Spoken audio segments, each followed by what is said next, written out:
to a money fee, ready to experience something new. Send me some abusive messages. Hi, my name is Melissa and I'm a professional soul singer. Today we're going to be discovering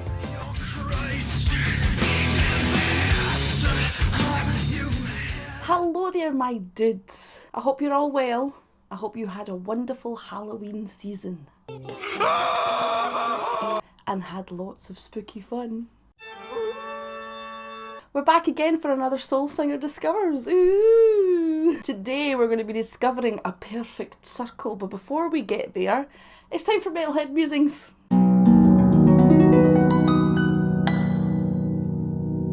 Today's Metalhead musings comes from G. Smith. G. Smith says, Metalheads tend to have more respect for other types of music. We might not listen to it, but we're open-minded. It's interesting you should say that, G. Smith. I'm also very glad that that is the case. And I do believe that Metalheads are very much inclusive, open-minded, ready to experience something new. For that reason, I would like to direct your attention to my brand new shiny Spotify page. Oh, that's right. You might well be sitting there sometimes thinking, who the f*** is this bitch?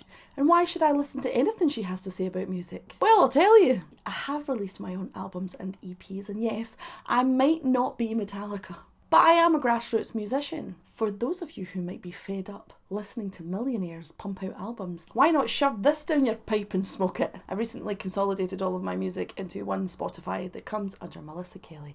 It is a mixture of jazz, blues and soul music. And if you would like to listen to it, pop over, give me a follow, have a little listen, send me some abusive messages, tell me I'm shite. Go to yelp.com and leave a terrible review about how much I suck.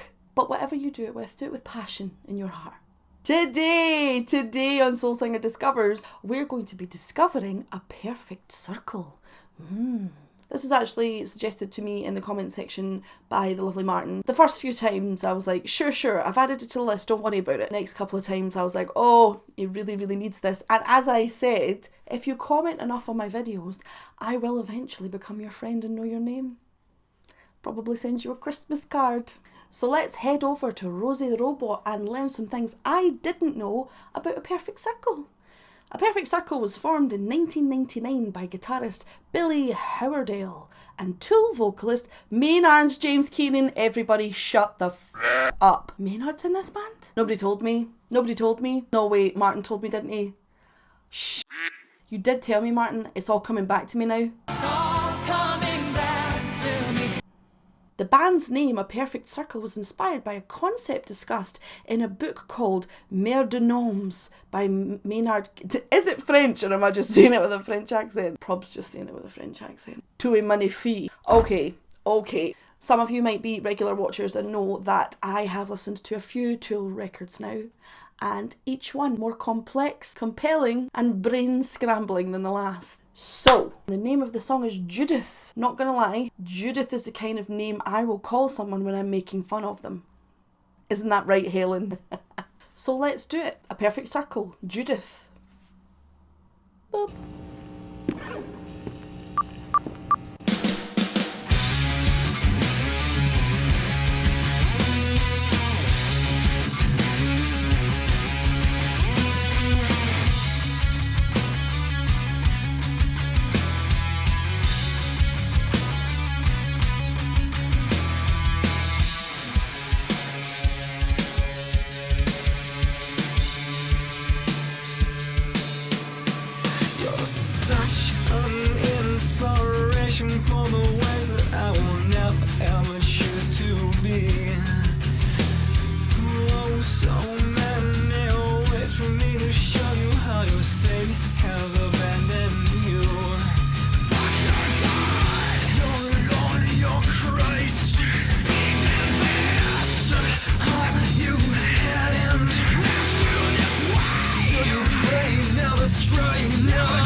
Pausing.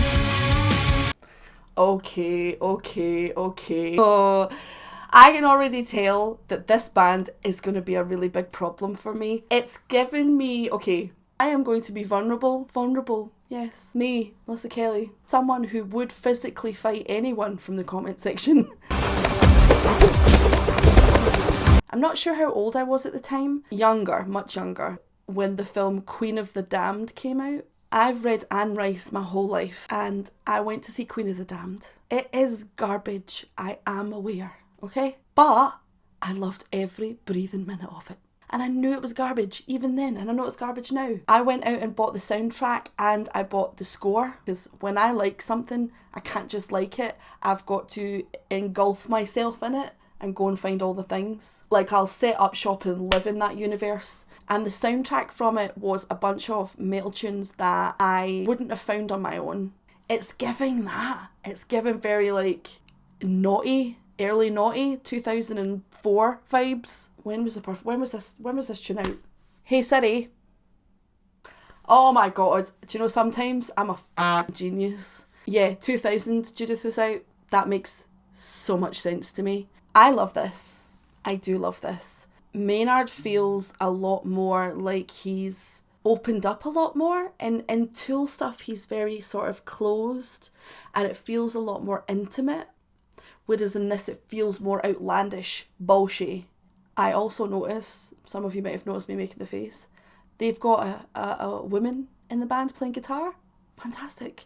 I know that shouldn't excite me as much as it does, but it does. I am not even going to get into it with you guys about why there's not as many women in rock and metal as there is in other genres. I think it's a whole bunch of things, a laundry list of reasons, but I'll never not be impressed by watching someone wear heels and play guitar. I once supported a blues artist called Samantha Fish, not bragging, and she came out on stage in 6-inch heels and played guitar and cigar box guitar for like 2 hours in 6-inch heels. And I was like, I'd like to see Pat Martino do that. That's not true. Pat Martino is the one. He's allowed to not, he can do whatever he wants. He doesn't have to be in drag. Let's keep going. Boop.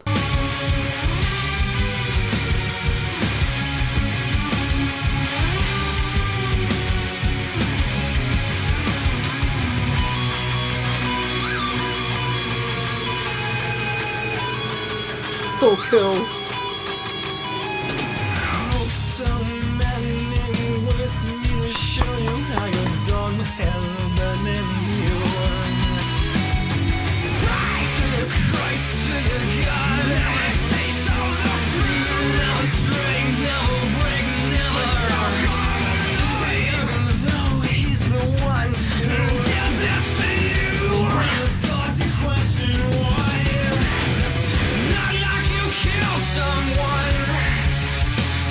Is that it?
Okay. Several things. The woman's playing a bass, my bad. I didn't spot it immediately. It was cutting and stinging and I couldn't see. Also, taking a minute between sections when the drums are breaking down, going back into the section, to scoop your hair up, tie it in a bun, just in time to come back in. Don't be a badass. That's fantastic. Ugh. Yeah, all of the driving bass, that dung dugga dugga dung dugga dugga dung dugga dugga dung, and that boo. I think there's something is groovy. Yes, I am going to do a Bruce Campbell groovy again. Groovy. It's groovy. It's funky a little bit. I mean, what came first, the chicken or the egg? I'm not sure if A Perfect Circle came before Tool. I feel like A Perfect Circle came first.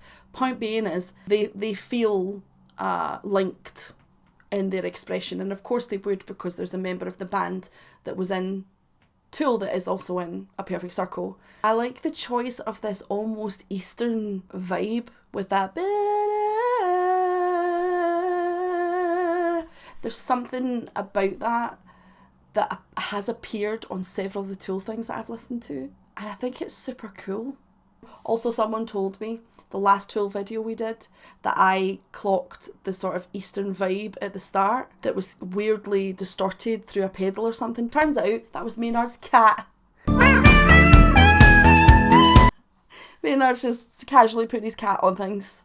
Why not? I think the vocal attack for this one is, don't come for me in the comments, okay? I love Tool and Maynard's approach to Tool, but I like the approach on this better. I'm not saying that Tool is not as good as Perfect Circle. I'm just saying vocally, I like the approach on this better. And I understand that because in Tool, Maynard wants to be part of the collective and not out front in the vocals in the mix, so he's very far back. Maybe that's my problem. I complained about it last time, but I understand the artistic choice. Okay? Everybody calm down. You're not allowed to burn me today. What do you think of A Perfect Circle? Are you a fan of Tool and not of A Perfect Circle? Or vice versa? What do you think of the vocal approach of this? Do you enjoy the fact that Maynard is so far back in a Tool track? Or are you happy to hear him a little bit more prominent in this? If that is Maynard and I'm not just making it up, let me know in the comments section. Thank you as always to my patrons. And thank you to all of you for commenting and being delicious to me. Don't forget to subscribe. I will find you. Remember, if you've enjoyed this video, make sure to like it as well. It helps the algorithm come and find me to find you. No, other way around. Until next time, my dudes, tell your Auntie Judith I said hello.